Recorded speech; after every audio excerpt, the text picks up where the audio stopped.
March 17, 1944, Richmond, Shipyard Number 3, California. The blood on the steel deck You was think red, you can defy me? always red. I won't bow to Not the you. green Then Silas you'll Brightwater break. Swear sometimes saw now! in pain Never! hard enough to make colors This lie. will be our greatest Real achievement. blood. The team His is working blood. around the clock. From the cut Good. above We his can't left afford eye where delays. Garrett Understood. Ashcroft's fist had found him for the third time that week. The shipyard stretched for 2 miles along the bay.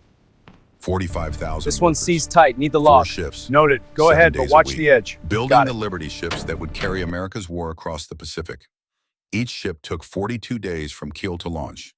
Each ship needed 2,847 rivets holding the hull together. Each rivet had to be perfect, because imperfect rivets meant hull failures. And hull failures meant men drowning in water so cold it stopped your heart before you could scream. Silas pressed his palm against the deck plate, felt the metal sing through his bones. A low-frequency hum that nobody else could hear. 4.2 hertz. The natural resonance of stressed steel under compression. The shipyard foreman called it worker fatigue.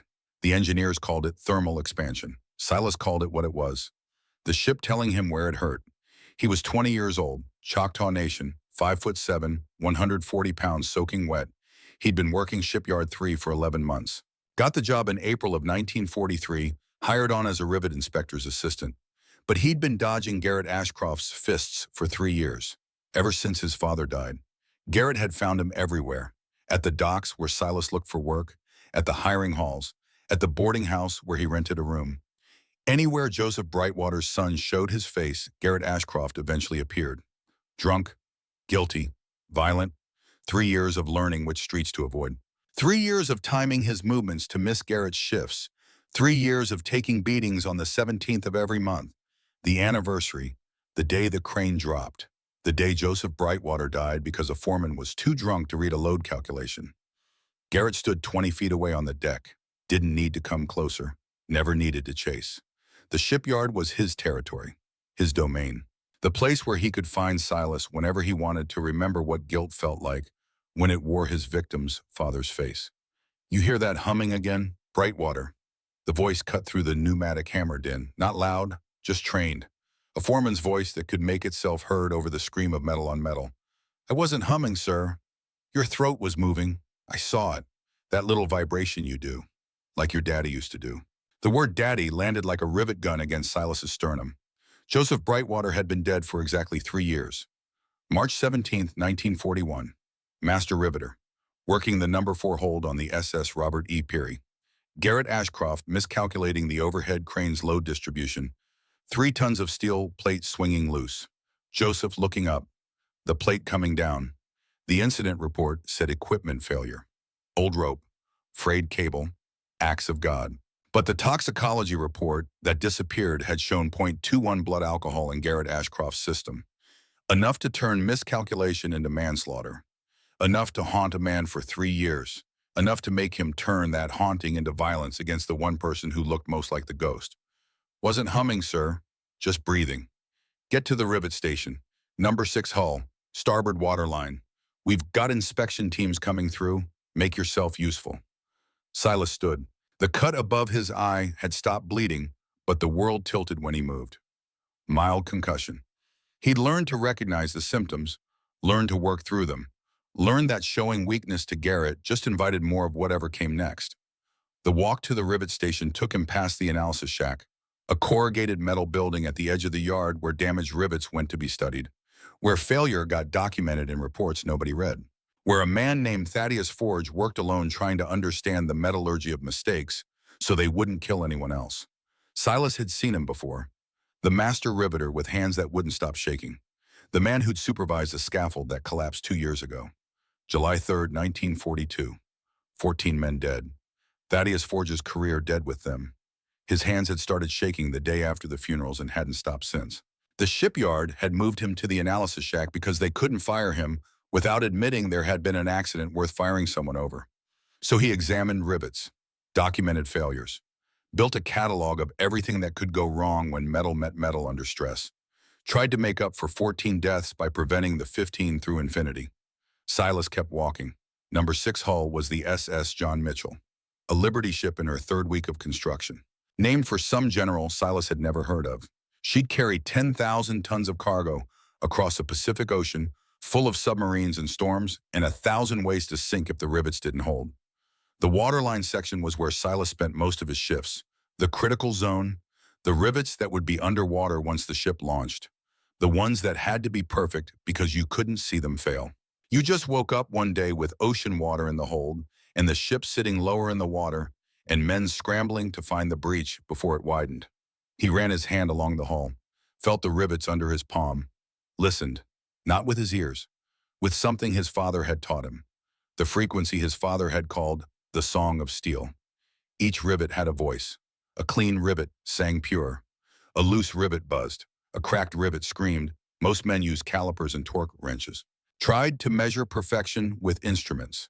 Silas just listened, and the metal told him everything. Section 14, rivet 87, crack in the shaft, stress fracture invisible to the naked eye. He marked it with chalk. Moved on. Section 16, rivet 92, loose, quarter turn of play, marked it. 4 hours of listening, 4 hours of marking failures. By noon, he'd flagged 63 rivets for replacement. The other inspectors averaged finding 12 defects in a full shift. Silas found 63 before lunch. It made the foreman nervous, made them wonder if he was finding real problems or just hearing things that weren't there. Made Garrett Ashcroft angrier every time Silas's numbers came in. Because if Silas was right, it meant the regular inspectors were missing critical failures. And if Silas was wrong, it meant Joseph Brightwater's son was as crazy as people whispered he might be. The lunch whistle blew. Silas sat on a stack of lumber, ate the sandwich he'd brought from the boarding house, watched the workers stream toward the mess hall. Nobody sat with him. Nobody talked to him. The Indian kid who heard metal sing, the one whose daddy died, the one Garrett Ashcroft had marked as his personal reminder of guilt. Marked men didn't get friends. "You've got good ears." The voice came from behind. Silas turned. Thaddeus Ford stood there, hands in his pockets, probably to hide the tremor. His face was weathered, 42 years old but looked older, the kind of aging that comes from carrying weight that won't let you sleep. "Sir, I've been watching you work, watching what you mark. I pulled samples yesterday. The rivets from us you flagged. Every single one had the defect you claimed. Cracks, voids, improper heat treatment. You're not guessing, you're actually hearing something." Silas didn't know what to say. 3 years of Garrett telling him he was crazy. 11 months of other inspectors looking at him sideways when his numbers came in too high. And now this broken master with trembling hands was saying he was right. "My father taught me. Said the Brightwater men had always heard metal. Said it was a gift. Your father was Joseph Brightwater. I worked with him 6 months before he died. He was the best riveter I ever saw." Thaddeus pulled his hands from his pockets. Let Silas see the tremor. "I should have stopped the crane lift that day.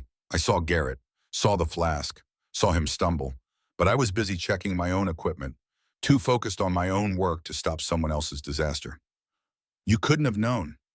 "That's what I tell myself. But I did know. I saw a drunk foreman giving lift signals. I made a choice not to intervene.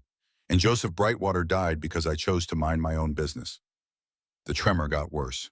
14 months later, my scaffold collapsed. 14 men, all dead because I trusted equipment I should have inspected better. My hands started shaking the day after we buried them. They haven't stopped. Won't stop. It's like my body decided it can't trust my judgment anymore. Can't trust me to make decisions that keep people alive. Silas looked at those shaking hands. Looked at the guilt written in tremor and sleepless nights and 2 years of examining failed rivets in a shack where nobody had to see him. "Why are you telling me this?" "Because I think we can help each other. You can hear defects I can't see anymore.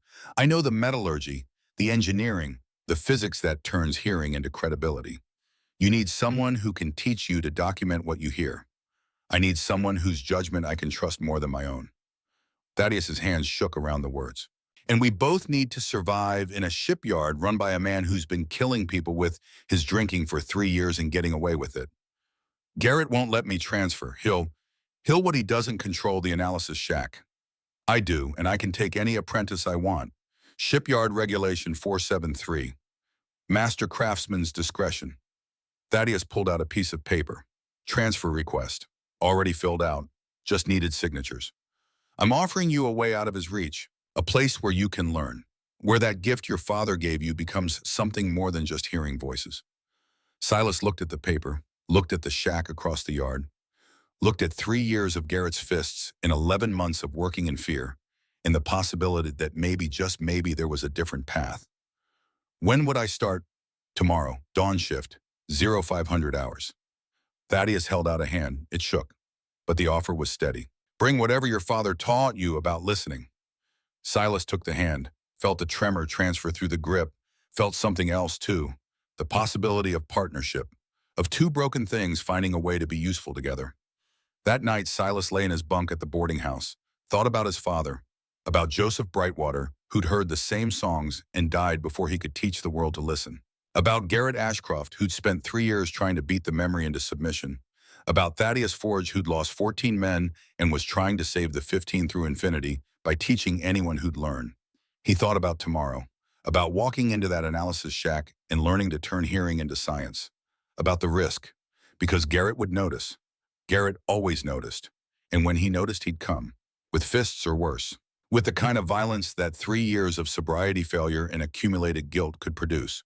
But Silas was tired of running, tired of dodging, tired of taking beatings on the 17th of every month and pretending it was just the price of being Joseph Brightwater's son. Maybe it was time to try something different. Maybe it was time to see if broken things could build something that held. The next morning came cold and early. March 18th, 1944. Silas arrived at the analysis shack at 0500 hours sharp.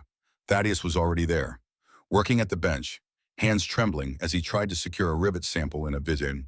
It took him 3 attempts, but he got it positioned, got it tightened, looked up when Silas entered. You came. You asked me to. Garrett's going to notice you're not at your regular station. I know. He's going to make it worse. I know that too. Thaddeus nodded, set down the vise, picked up chalk, started drawing on the workbench. Not a diagram, numbers, waveforms, the mathematics of sound. First lesson, everything you hear when you listen to a rivet. That's physics, resonant frequency, the rate at which stressed metal vibrates. A perfect rivet sings a pure tone, single frequency, clean wave form. But introduce a defect, a crack, a void, improper heat treatment, and you get harmonics, additional frequencies. The pure note gets muddied. That's what you're hearing, not magic, science.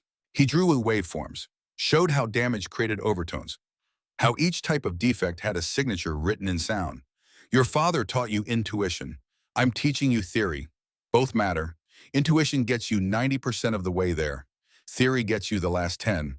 The part that turns the rivet sounds wrong into core fracture at 7 centimeters depth consistent with improper heat treatment. The part that makes skeptics believe you. They worked through the morning, rivet after rivet, Silas listening, describing what he heard, Thaddeus cutting the samples open, photographing the cross-sections, building a catalog of failure written in frequency signatures in metallurgical analysis. By 0900 hours, Silas could distinguish between heat fractures and cold fractures, between voids in the core and voids near the surface, between steel forged too hot and steel forged too cold. His ears rang, his head ached, but the work was good, and then the door opened. Garrett Ashcroft stood in the threshold, sober, which was worse than drunk. A sober Garrett was a calculating Garrett, the kind who planned violence instead of just unleashing it. Brightwater, you missed your shift. I'm apprenticing now with Mr. Forge, Regulation 473. I didn't approve that transfer. You don't have to, Master Craftsman's discretion. Silas kept his voice level, kept his eyes on Garrett's face instead of his fists. I'm still doing hull inspection, just doing it here. Garrett's jaw tightened, the muscle jumped, the tell that preceded violence. Silas had learned to read it 3 years ago. You think hiding in this shack protects you. You think this drunk killer with shaking hands is going to keep you safe from me. Thaddeus stood, slow, deliberate. Sergeant Ashcroft, you're in my workspace. Unless you have official business, I'm going to ask you to leave. Official business. Garrett pulled out his flask, took a drink. Not hiding it anymore. Here's official business. I run hull construction. Every rivet that goes into every ship passes through my approval. And I say the Indian kid doesn't get to hide in here playing scientist while real men do real work. The regulations say different. The regulations say what I tell them to say. Another drink. You know your problem, Forge. You think rules matter. Think following procedure keeps people alive. How'd that work for your scaffold? How'd those regulations save 14 men? Thaddeus's hands shook harder, but he didn't step back. Those men died because I made a mistake. I've spent 2 years trying to make sure it doesn't happen again. Part of that is teaching people like Silas, people who can hear what I can't see anymore. You're teaching him to fail, same as you failed, same as his daddy failed. Garrett pointed at Silas with the flask. 3 years, boy. I've been teaching you the real lesson. That being special gets you hurt, that gifts are targets, that the smart play is keeping your head down. But you didn't learn, so maybe I need to teach harder. Touch him and I report you to the Navy. Garrett laughed. Report me to who? Everyone knows I was drunk when Joseph died. Nobody cares. You know why? Because I deliver. My ships get built on time. The Navy needs Liberty ships more than it needs to investigate dead Indians and broken masters who can't hold tools anymore. The shack went silent. Outside the shipyard hammered on. But inside, 3 men stood in a space that felt like the moment before metal breaks. Thaddeus's hands trembled, but his voice stayed steady. Get out of my shack, Garrett. Or what? Or I call security, file a formal complaint, make enough noise that even the shipyard management has to acknowledge it. You want to test how much I have to lose? I already lost my hands, lost my career, lost 14 men. What else can you take? Garrett stared at him, running calculations, trying to figure out if this shaking man actually had spine left. The flask hung loose in his hand, empty now. You've got until Admiral's inspection. 2 days, March 20th. If I find one defect in any hull Brightwater touches, I shut this down, transfer him back. And I make sure his next 3 years are worse than his last 3. Garrett left, slammed the door hard enough to rattle the walls. Silas let out a breath he hadn't known he was holding. Admiral's inspection. Every ship gets inspected before launch. Navy sends an admiral, spot checks the rivets, signs off on seaworthiness, usually a formality. Thaddeus sat down heavy, put his head in his trembling hands. But Garrett's going to sabotage, make it look like you're incompetent. Make it look like everything I'm teaching you is superstition. Then we don't give him anything to sabotage. We do perfect work. That's 40 sections, 2 days. Even if I could rivet, I couldn't do that fast enough. You don't have to rivet. You have to teach me. Silas looked at the frequency charts on the walls. Teach me everything, the metallurgy, the engineering, how to write reports that turn hearing into science. And I'll do the listening. We'll build documentation so complete that when the admiral comes, Garrett can't fake a defect that isn't there. Thaddeus looked at him, at this 20-year-old kid with his father's ghost and 3 years of bruises. Looked at him the way you look at long odds in impossible situations. 40 sections, 847 critical rivets, 48 hours. Critical rivets, the ones that matter most. In a hull with 2,847 total rivets, only 847 carry the majority of the load. The middle rivet in each seam carries 60% of the stress. Check those and you've checked the points most likely to fail first. Thaddeus drew a diagram. Force distribution, load paths. Can you learn that fast? I can try. Then let's try. They worked through the day, through the night. Thaddeus taught, Silas learned. By midnight, Silas understood why his father had always checked rivets in groups of 3. Because physics demanded it. Because the middle rivet mattered most. Because metal knew things that men didn't unless they learned to listen. By 0200 hours, Silas could write metallurgical analysis reports in language that sounded like engineering instead of intuition. Could document hearing in terms that skeptics might believe. By 0400 hours, exhaustion was winning. Thaddeus sent him to sleep. 4 hours, then they'd start the inspection. The impossible timeline. The work that would either prove them right or prove Garrett's point about Indian superstition and broken masters.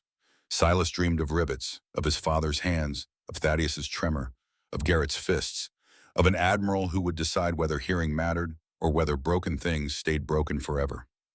March 19th, 1944. Dawn came gray and cold. The inspection began at 0500 hours. The SS John Mitchell waited in her dry dock.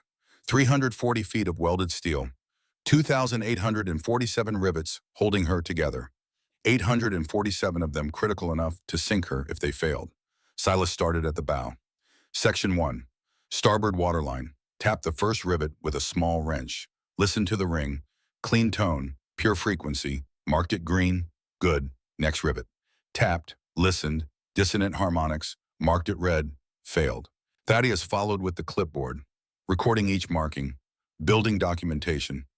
His handwriting was terrible. The tremor made every letter shake, but it was legible. Good enough for reports that might matter. They worked through the morning, through the afternoon, through the sunset, Silas tapping and listening, Thaddeus recording. By midnight, they'd checked 300 rivets, found 42 defects, failure rate holding at 14%. Too high, way too high. At 0200 hours on March 20th, Garrett appeared, drunk, flask empty but still drinking from it anyway. Muscle memory, the habit of drowning things that wouldn't stay drowned. Still here, thought you'd have given up. Silas kept working, ignoring Garrett was safer than engaging. You know why I hate you, Brightwater. You've got his face, his voice.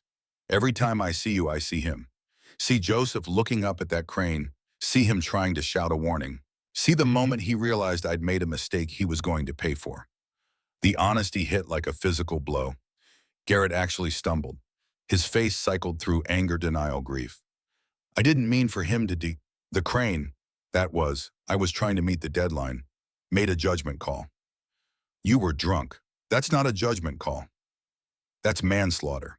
Silas set down his wrench, turned to face Garrett fully. And instead of owning it, you spent 3 years beating me, trying to beat his memory out of your head by putting him on the ground in front of you. Garrett sat down heavy on a stack of lumber, looked at the empty flask like he was surprised to find it in his hand. I see him every time I close my eyes. Your face brings him back. I've been trying to make that stop for 3 years, but it doesn't work. Just makes me hate myself more. Thaddeus emerged from the shadows. He'd been standing the watch. You want to make it right, Garrett. Stop sabotaging. Stop drinking.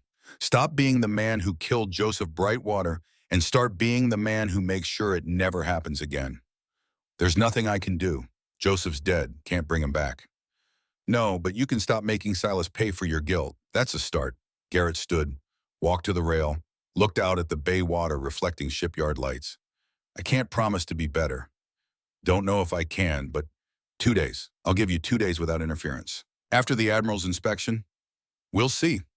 He left, didn't take the flask, left it on the deck like evidence of something he was trying to abandon. They worked through the second day, through exhaustion, through the point where Silas's ears rang so loud he couldn't tell if he was hearing rivets or just tinnitus. Through the moment when Thaddeus's hands shook so badly he dropped the clipboard and had to sit down. By evening of March 20th, they'd checked all 847 critical rivets, found 123 defects, documented each one, built a case file thick enough to prove systematic failure. Admiral Ezra Lockhart arrived at 1800 hours. Cold eyes, ramrod posture, brought Navy engineers, spent 2 hours examining the documentation, pulled random samples, verified with instruments. At 2000 hours, he made his decision. The inspection is sound, defects are real. Method is unconventional but effective. He looked at Silas. I don't understand how you hear what you hear. Don't care. What I care about is you're catching failures traditional inspection missed. That's valuable. He turned to his engineers. Delay launch, 72 hours. Replace every flagged rivet. And I want an investigation into how this many defects passed initial QC. The Admiral looked at Thaddeus. You're wasted in an analysis shack. Hull inspection supervisor. You'll oversee QC on every Liberty ship in this yard. Train Brightwater properly. Make him official. The Navy needs this skill. Yes, sir. And Sergeant Ashcroft, he's suspended pending investigation. The defects cluster in his sections. That's either terrible luck or negligence. Either way, he's done. After the Admiral left, Silas and Thaddeus stood on the deck, watching rivet crews swarm the hull, watching documentation turn into action. We did it. We did something. Thaddeus's hands shook around the words. Don't know if it's enough. But for today, we proved broken doesn't mean useless. Proved damaged hands can still teach. Proved hearing voices isn't crazy if the voices tell the truth. They walked back to the shack. Tomorrow would bring more work. But tonight they'd earned rest. The kind that comes from knowing you did the work right. From catching failures before they killed someone. Silas slept that night dreaming of ships that wouldn't sink. Of rivets that held. Of a future where hearing voices meant you were exactly what the world needed. March 21st, 1944. The repair work began at dawn. 72 hours to replace 123 rivets. 3 rivet crews. 3 shifts. 24 hours of continuous work. The shipyard knew how to do impossible things on impossible deadlines. Silas watched from the deck as crews swarmed the hull, pneumatic hammers screaming, cutting torches flashing blue-white. The smell of hot metal and ozone. Each rivet took 90 seconds from cutting out the old one to driving in the new one. 90 seconds times 123 times the safety factor for mistakes. Thaddeus stood beside him with his clipboard.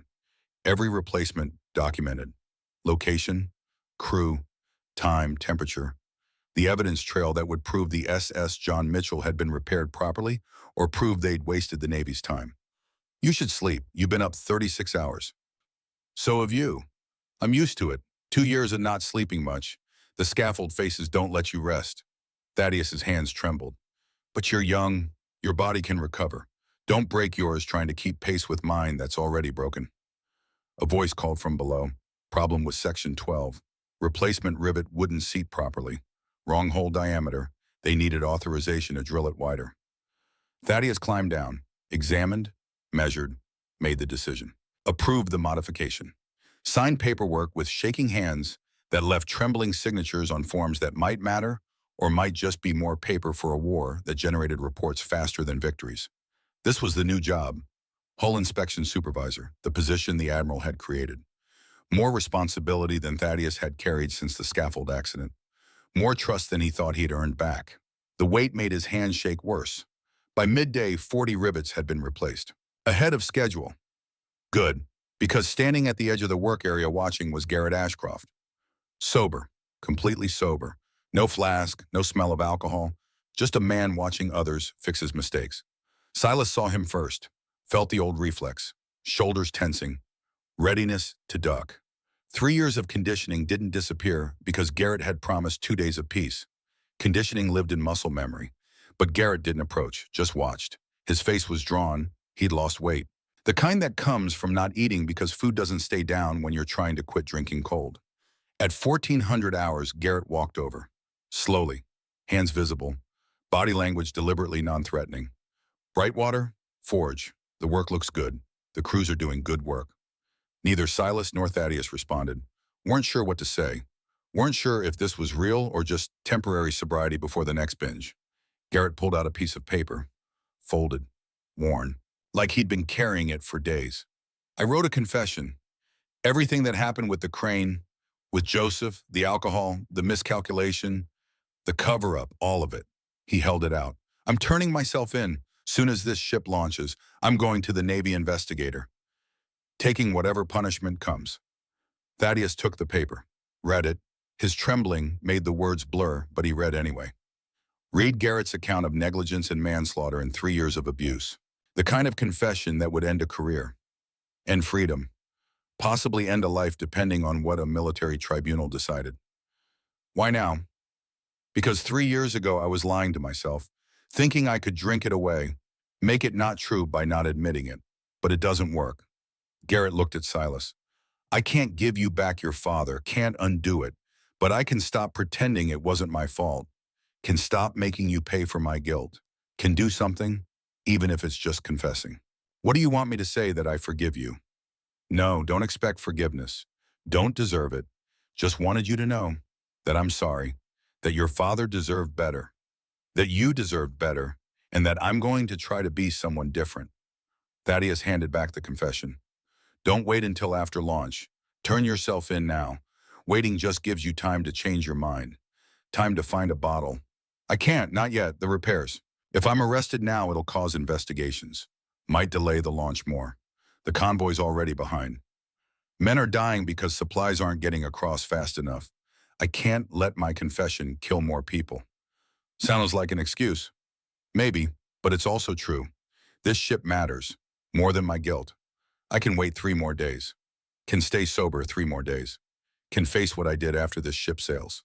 Silas watched Garrett's face, looking for the lie, but all he saw was exhaustion. The kind that comes from carrying weight too long. 3 days, then you turn yourself in. No matter what. 3 days, I promise. Garrett left, walked back to the foreman's shack. Left Silas and Thaddeus with a confession that might matter or might just be more words. You believe him. Thaddeus looked at the shack. I believe he wants to do the right thing. Whether he will. That's different. There's a gap between wanting and doing. The repair work continued through the afternoon. Through the evening, through the night shift when sodium lamps turned everything orange. By midnight of March 22nd, 97 rivets had been replaced. 26 to go. The crews were tired, making small mistakes, missing seams, having to redo work.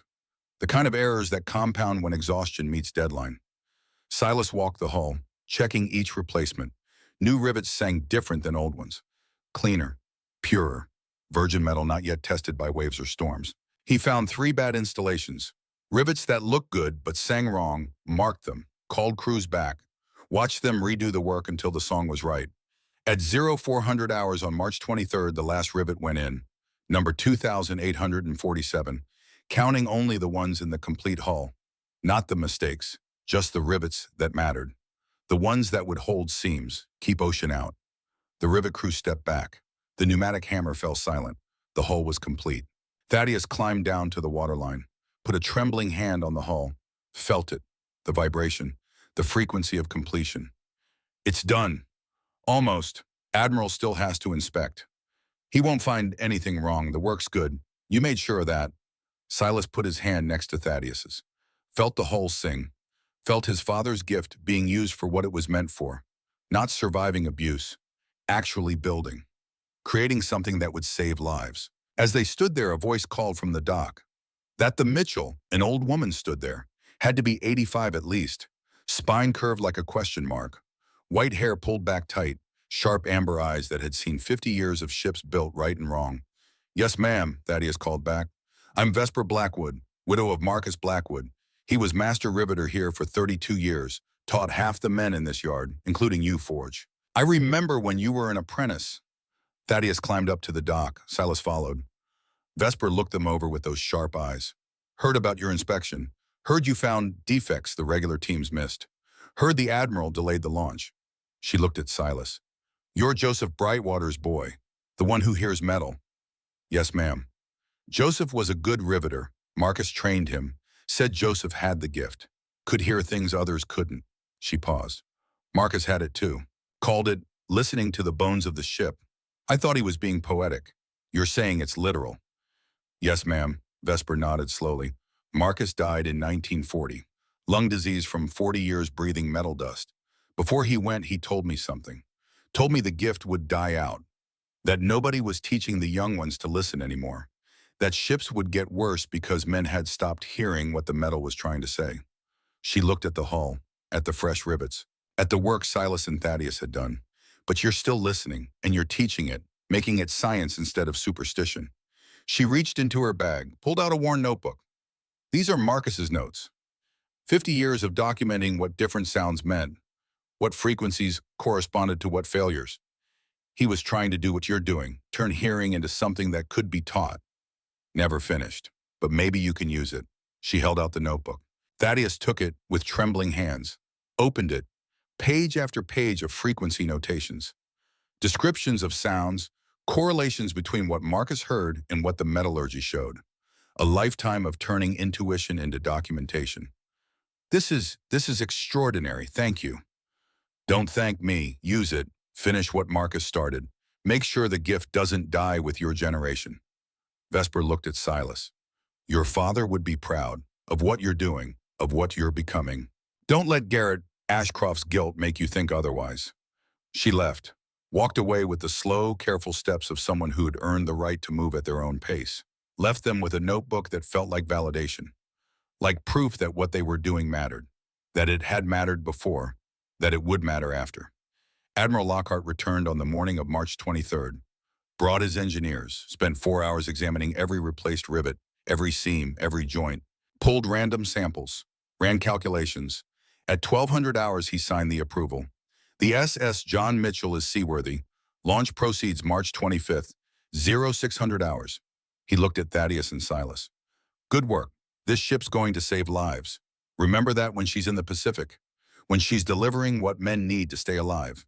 This ship matters because you caught the failures before they became catastrophes. He pulled an envelope from his uniform. Transfer orders, Sergeant Garrett Ashcroft. Effective immediately. Reassigned to shore duty, San Diego. Logistics. No more supervisory work, until we determine if he's negligent or criminal. He's turning himself in, sir, has a written confession. Then he's saving me the trouble. Good. Man who confesses gets different treatment than man who gets caught. The admiral looked toward the foreman's shack. Maybe shore duty gives him time to fix what's broken. Maybe not. Either way, he's off my ships. The evening before the launch, Silas found Thaddeus in the analysis shack. Not working, just sitting, staring at Marcus Blackwood's notebook. Hands shaking around a cup of coffee that had gone cold hours ago. You all right? I've been thinking about the 14 men, the ones who died on my scaffold, thinking about what I could have done different, what I should have checked better. The tremor got worse. The Navy's giving me another chance. Supervisor position. Responsibility for every hull in this yard, and I'm terrified I'm going to make the same mistakes. Going to trust my judgment when I shouldn't. Going to get more people killed. Silas sat down across from him. You know what I think the tremor is? My body's way of saying I can't be trusted. No, your body's way of making sure you double-check everything. Making sure you never trust your first judgment. Making sure you always verify. Silas tapped the notebook. Marcus Blackwood worked 40 years. Know what killed him? Lung disease. Not mistakes. He didn't make catastrophic errors. He made thousands of small decisions that added up to ships that floated. That saved lives, that mattered. How do you know he didn't make mistakes? Because Vesper would have mentioned it, would have told us about the failures along with the successes. But she didn't, because Marcus wasn't perfect. He was just careful, just thorough, just willing to listen when the metal told him something was wrong. Thaddeus looked at his trembling hands. You think that's enough, being careful? I think it's all any of us can do. Be careful. Listen. Check our work. Trust the people around us to catch what we miss. Silas stood. You've got me now. I'll listen to the rivets. You'll check the engineering. We'll verify each other's work. And maybe between your experience and my hearing, we'll catch the failures before they kill anyone. And if we don't, if we miss something, if a ship sinks because we weren't good enough, then we'll carry that. Same as you carry the 14, same as Garrett's been carrying my father. We'll carry it and we'll try to do better next time. But we can't let the fear of failure stop us from trying. Because if we don't try, ships sink anyway. At least this way we're fighting. Thaddeus was quiet for a long moment, then nodded. Tomorrow, launch day. After that, we start on the next hull. The SS William Parker. She's due for inspection in 2 weeks. I'll be ready. I know you will. March 25th, 1944, 0600 hours. The SS John Mitchell slid into San Francisco Bay. 10,000 tons of steel hitting water for the first time. The spray, the displacement, the way she settled, found her waterline, became what she was meant to be. A ship. Silas watched from the dock, watched her float, watched the hull he'd inspected hold against bay water that was calmer than the Pacific but still testing. Every rivet, every seam, every point where metal met metal, she held. 2,847 rivets singing. The note of metal under proper stress, the frequency of things working as designed, the sound his father would have recognized. Thaddeus stood beside him, watching his first ship in 2 years, the first hull he'd supervised since the scaffold accident. She's beautiful. She's a cargo hauler, slow, ugly, built for function. She's beautiful anyway. The christening was brief, champagne against the bow, speech about liberty and sacrifice. Didn't mention rivets. Didn't mention the inspection that delayed the launch. Didn't mention Silas or Thaddeus or frequency signatures. That was fine. The ship knew. The rivets knew. Garrett Ashcroft watched from the back of the crowd. Sober, 18 days now. He'd turned in his confession that morning. Handed it to the Navy investigator personally. Didn't run, just waited for consequences. He caught Silas's eye, nodded. Small gesture. Not forgiveness, not redemption, just acknowledgement. Silas nodded back, then turned to watch the ship instead. Chose the future instead of the past. The SS John Mitchell left port 3 days later, joined a convoy heading west, carried ammunition and medical supplies across a Pacific Ocean that didn't care about rivets or inspections. The ocean just tested, pushed, tried to find weak points. She didn't break. Made 12 crossings, delivered supplies to Saipan, Guam, Iwo Jima, Okinawa. Took torpedo damage once, starboard side below the waterline. Explosion opened 3 seams, but the rivets held. Held long enough for damage control to shore up the breach. Held long enough for the ship to limp to port and sail again.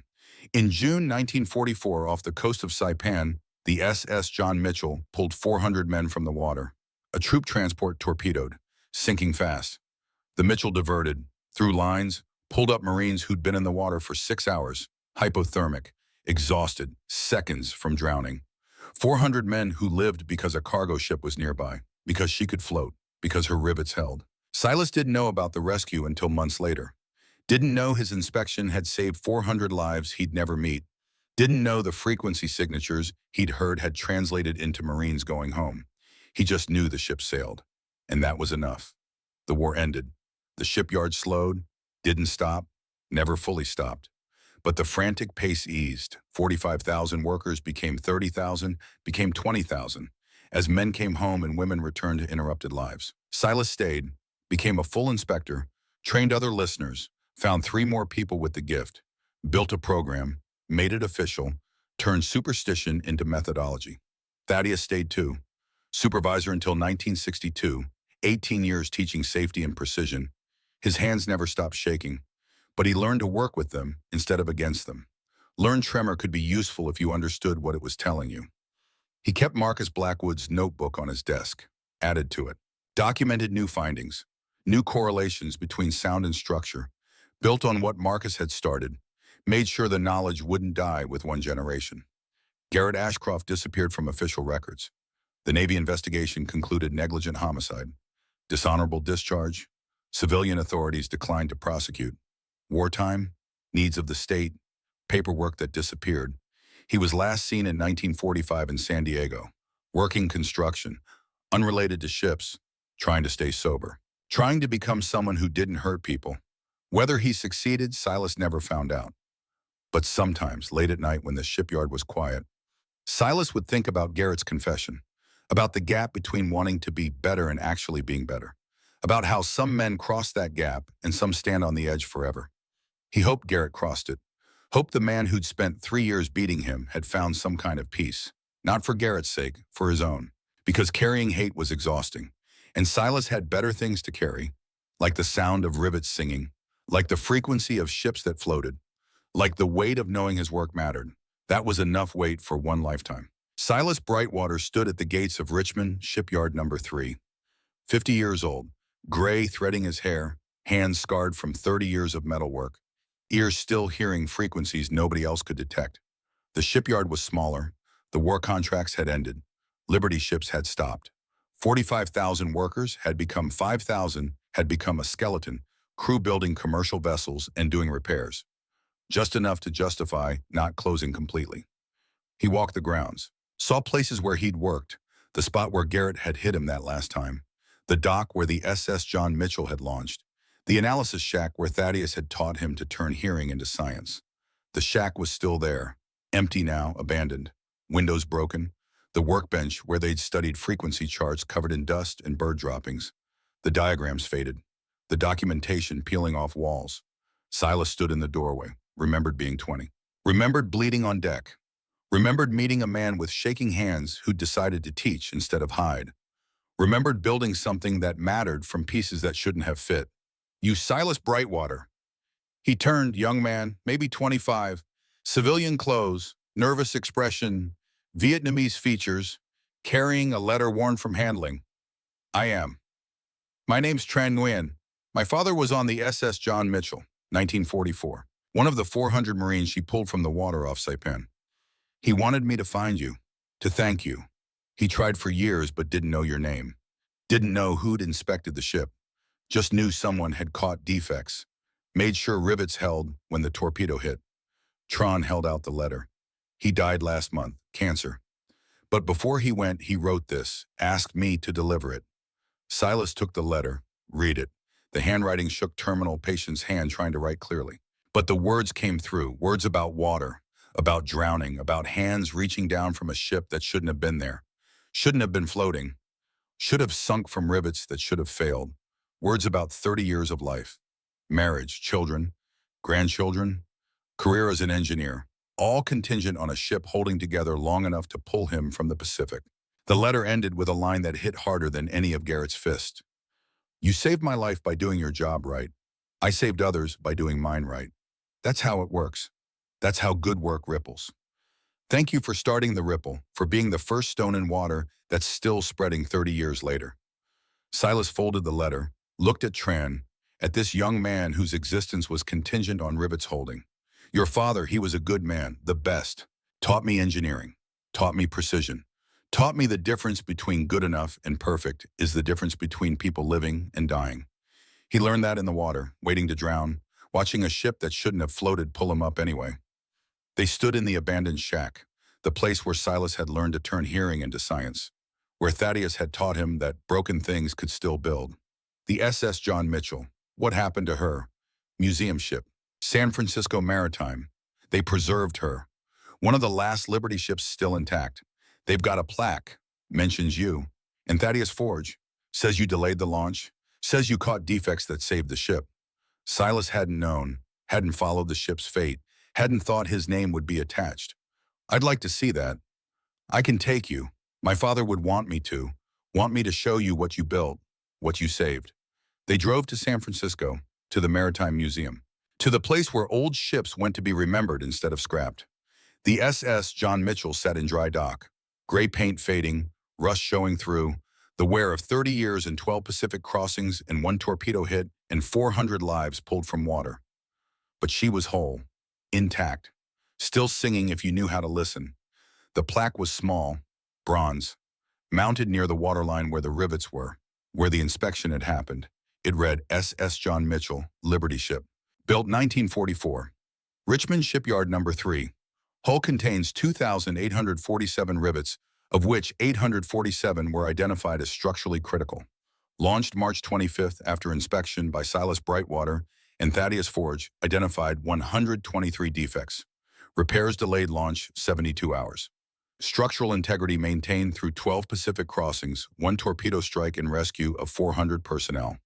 Preserved 1971 as testament to the workers who built America's victory.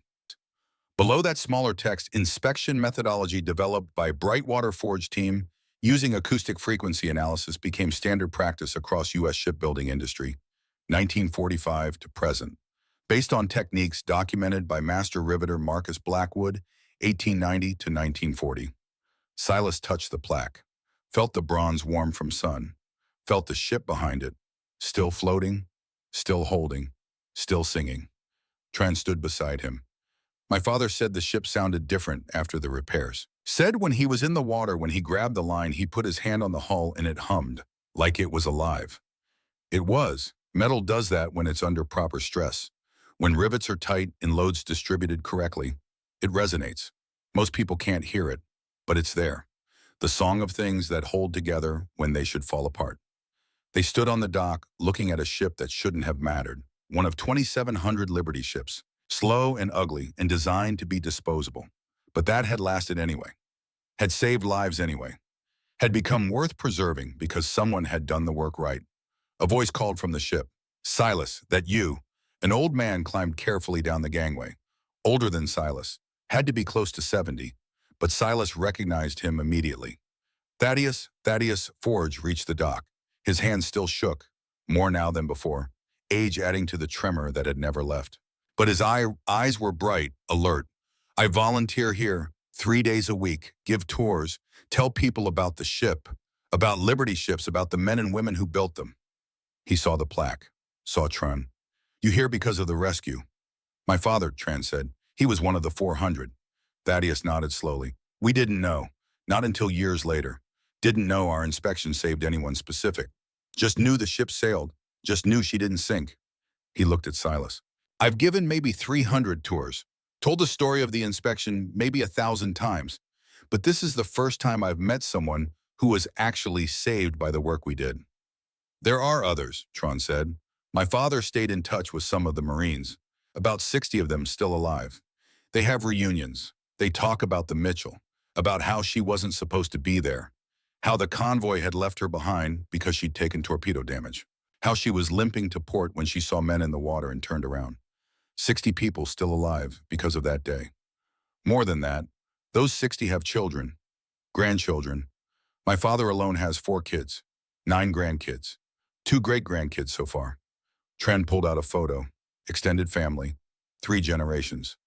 All of them exist because a ship held together long enough to pull 1 Marine from the Pacific, because 2 men did an inspection right. Silas stared at the photo. at faces he'd never seen, lives that traced back to frequency signatures he'd heard in steel 30 years ago. Ripples spreading, the first stone in water that was still moving outward. I just thought we were checking rivets. You were doing more than that. You were making decisions about who would live and who would die. You just didn't know their names yet. Thaddeus's hands shook as he gestured to the ship. Every rivet we checked, every defect we caught, every repair we ordered, those were lives. Hundreds of them, maybe thousands when you count everyone the Mitchell carried, everyone she protected, everyone she saved. They toured the ship together, Thaddeus showing them through compartments and holds, pointing out features, telling stories, his trembling hands gesturing to machinery and structure. The Navy wanted to scrap her in 1947. Most Liberty ships got scrapped or sold for commercial use, but some veterans advocated for preservation. They wanted one ship to stand for all of them, to remind people what we'd built, what we'd accomplished. He led them to the engine room, the massive triple expansion steam engine that had pushed 10,000 tons of steel through 12 Pacific crossings. She wasn't fast, 11 knots on a good day, slower when loaded, but she was reliable. That's what mattered. Not speed, not grace, just reliability. The confidence that if you loaded her with cargo and pointed her west, she'd get there. That the rivets would hold, that the hull would keep the ocean out, that physics would work the way it was supposed to. Silas ran his hand along a bulkhead, felt the metal. It still sang. Different song now. Older, tired, but still holding, still functional. You kept teaching after the war, kept training people. Until 1962, 18 years as supervisor, trained had maybe 200 inspectors. 15 of them had the gift, could hear what you hear. We built a whole program around it. Acoustic frequency analysis, made it scientific, made it teachable. Thaddeus's tremor got worse. Your father would have been proud. We took his gift and turned it into something that outlasted all of us. Our father, Silas corrected quietly, he taught me to listen. You taught me to understand what I was hearing. Without both, the gift was just superstition. They climbed to the deck, stood at the rail looking out at the bay, at the water that had tested this ship and found her worthy, at the city beyond that had built her and forgotten her and eventually remembered her again. Garrett Ashcroft, Silas said. Did you ever hear what happened to him? Thaddeus was quiet for a moment. He wrote to me once, 1953, 9 years after he turned himself in. Letter came from San Diego. He'd been working construction, sober for 7 years by then, married, 2 kids. Said he thought I should know.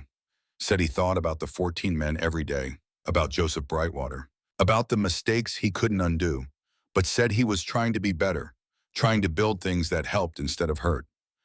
Did he ask for forgiveness? No, said he didn't deserve it, didn't expect it, just wanted me to know he was trying. Thaddeus looked at his shaking hands. I wrote back, told him trying was enough, told him I understood what it meant to carry the weight of men who died because of your decisions. Told him we were both trying to build something good on top of that weight. You forgave him.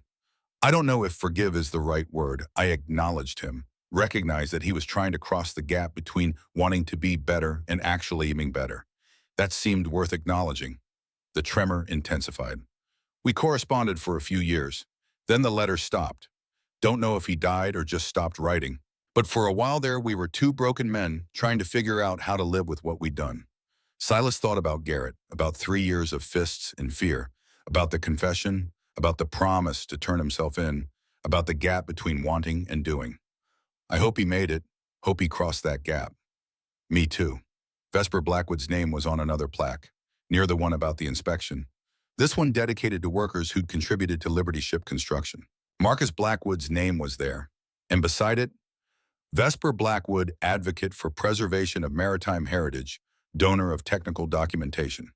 She died in 1965, Thaddeus said, left her entire estate to the Maritime Museum, including all of Marcus's notebooks, his documentation, everything he'd learned in 40 years of listening to ships.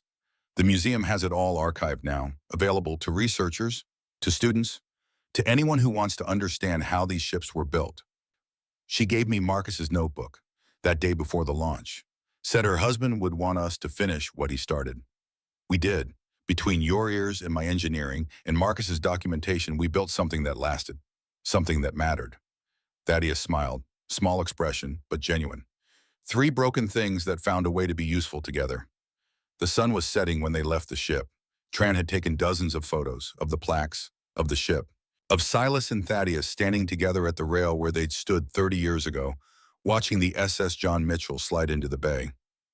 My father wanted me to ask you something, Tran said. He wanted to know, when you were checking those rivets, when you were marking the ones that were bad, did you know you were saving lives, or did it just feel like a job? Silas thought about that, about being 20 years old, about bleeding on deck, about learning to turn hearing into science, about 48 hours of checking, 847 rivets, and not sleeping and building documentation and hoping it would be enough. It felt like trying not to fail, like trying to do the work right so Thaddeus wouldn't regret teaching me, so the Admiral wouldn't think we were crazy, so Garrett wouldn't get to say he was right about me being worthless. He paused. I didn't think about lives. I thought about rivets, about frequencies, about whether the metal was telling the truth. But you were saving lives anyway. I was doing my job. The lives were. They were a consequence I didn't understand until much later. Until letters like your father's started arriving. Until I realized the work we did in 2 days affected people for 30 years. Silas looked at the ship. I think that's how it works. You don't save lives by trying to be a hero. You save lives by doing your job right, by checking the things that need checking, by listening when the metal tells you something's wrong. The heroism is just a side effect of competence. Thaddeus nodded. That's what I tell the tour groups. That heroism is usually just someone doing their job well enough that it matters. That the difference between ordinary and extraordinary is often just attention to detail, willingness to double-check, refusal to accept good enough when perfect is possible. They walked back to the parking lot. Tron shook their hands, thanked them, promised to tell the other survivors, to let them know he'd found the men who'd saved their lives. After he left, Silas and Thaddeus stood by their cars. Two old men who'd started as broken things and built something that outlasted them both. You still hear it? Thaddeus asked. The metal singing, every day, every time I touch steel. Every time I walk past a building or a bridge or anything held together with rivets or welds or bolts. I hear it singing, telling me if it's holding or failing or waiting to break. And most of it's holding. Most of the world is built by people who care enough to do it right, by people who check their work, who listen when something sounds wrong, who refuse to let good enough be good enough. Silas smiled. Your hands still shake. Every day, every time I try to hold something steady. Every time I make a decision that might affect someone's safety. Thaddeus held up his trembling hands. But I've learned what you said 30 years ago. It's not my body saying I can't be trusted. It's my body making sure I double-check everything. Making sure I verify. Making sure I never trust my first judgment when lives might be at stake. That's wisdom. That's just damage that learned to be useful.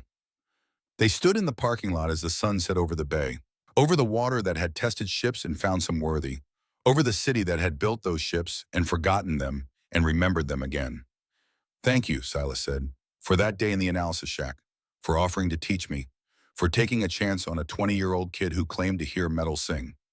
Thank you for proving I was right to take that chance, for showing me that broken things can still build, that damaged men can still teach, that the space between broken and useless is wide enough for a whole life. Thaddeus's hands shook as he opened his car door. Wide enough for ships that saved 400 people. Wide enough for ripples that spread for 30 years. Wide enough for everything that matters. They drove away separately, two old men heading home, carrying the weight of work done right, of lives saved, of rivets that held when they should have failed. That night, Silas sat in his small apartment, looked at the letter from Tran's father, read it again, the words about ripples, about good work spreading. He thought about his father, about Joseph Brightwater, who'd heard the same songs and died before he could teach the world to listen properly, about 3 years of Garrett's fists, about meeting Thaddeus with his shaking hands and his desperate need to prevent the 15 through infinity. He thought about 847 rivets checked in 48 hours, about 123 defects caught, about a ship that shouldn't have mattered but saved 400 lives anyway. He thought about Vesper Blackwood and Marcus's notebook, about building on what came before, about making sure the knowledge didn't die with one generation. He thought about Tren Nguyen and his father's letter, about 60 survivors and their children and grandchildren and great-grandchildren, about family trees that existed because rivets held. And he understood something he hadn't understood at 20, something he'd been learning for 30 years but only now fully grasped. The Song of Metal wasn't just about finding defects, it was about connection, about the invisible threads that linked people across time and distance, about how doing your job right in 1944 could save a life in 1944 that created a family in 2024 that would still exist in 2074, about how broken things didn't have to stay broken, how damage could be teaching, how the worst moments of your life could become the foundation for something that mattered if you were willing to build on top of the wreckage. His father had heard the sermon and died before he could finish teaching it. Thaddeus had lost 14 men and spent 2 years in a shack trying to prevent the 15 through infinity. Garrett had killed a man and spent 3 years trying to beat the guilt into submission. And somehow, from all that damage, they'd built something. A methodology. A program. A way of listening that had spread through shipyards and saved lives and turned hearing voices from superstition into science. The song was still singing in the SS John Mitchell sitting in dry dock, in the bridges and buildings and ships built by people Silas had trained, in the children and grandchildren and great-grandchildren of 400 Marines who'd been pulled from the Pacific. Broken things still had a voice. Damaged hands could still build. And the space between broken and useless was wide enough for everything. Wide enough for ships. Wide enough for lives. Wide enough for ripples that spread for 30 years and would keep spreading for 30 more. Silas set down the letter, turned off the light, went to sleep listening to the sound of metal, the frequency of the building holding itself together, the song of rivets doing what rivets do, holding, connecting, making sure the structure didn't fail, making sure people made it home. That was enough. That was more than enough. That was everything.